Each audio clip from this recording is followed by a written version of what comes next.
Hey everybody, Rachel Hawkinson here from T-Hawk Studio, and I have another little tip from T-Hawk's 2 cents. I'm glad that you guys are here.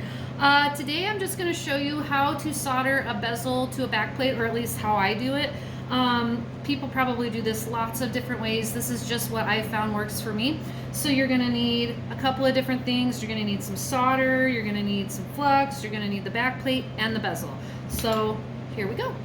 So I'm still working with the piece of scoleite that I was working with before with the bezel, and basically what we do is I'm just going to take my soft jawed pliers one more time just around the edges to make sure that this bezel is a perfect fit. It'll make it way easier to set if you do that, at least in my experience it has.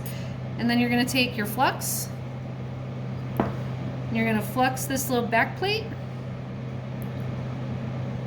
You want to make sure your back plate is completely hammered out. You can use a steel block or whatever just to make sure that it's completely flat.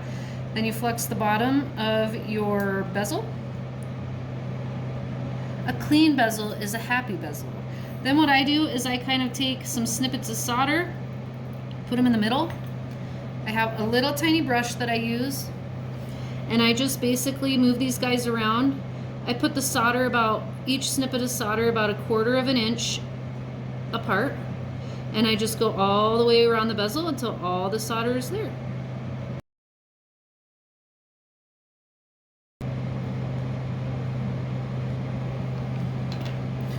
If you have any leftover snippets of solder, you just throw those back in your solder dish. And now we go over to the bench.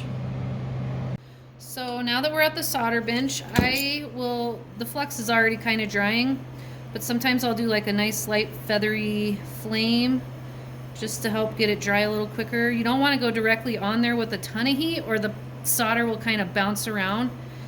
We call it the popcorn dance around here, and that is really frustrating. You also want to make sure that you have a big enough torch tip to be able to heat the metal, but not too big of a tip that will melt the metal. I like to do my bezels on a screen like this so that I can heat it from the bottom and really be able to see what that flux is doing.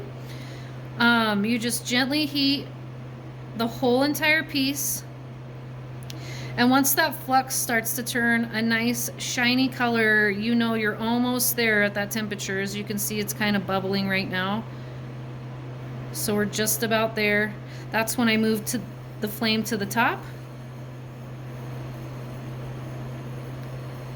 And you just heat it until all that solder starts to flow. Like that. And bam! You've got your bezel soldered to the back plate. So once I pull this back plate with the bezel out of the pickle, what I do is I look around on the edge to make sure that the entire thing is soldered all the way around. If it's not soldered and you have some gaps in there, you're gonna wanna go back and resolder those, because if you go to set the stone and there's a gap, the whole bezel could peel up off the back plate. So if you guys have any other tips that you would like to know, just shoot me a message and I'll try to do a video on them. So thanks for tuning in to T-Hawk's 2 cents, and I will see you next time.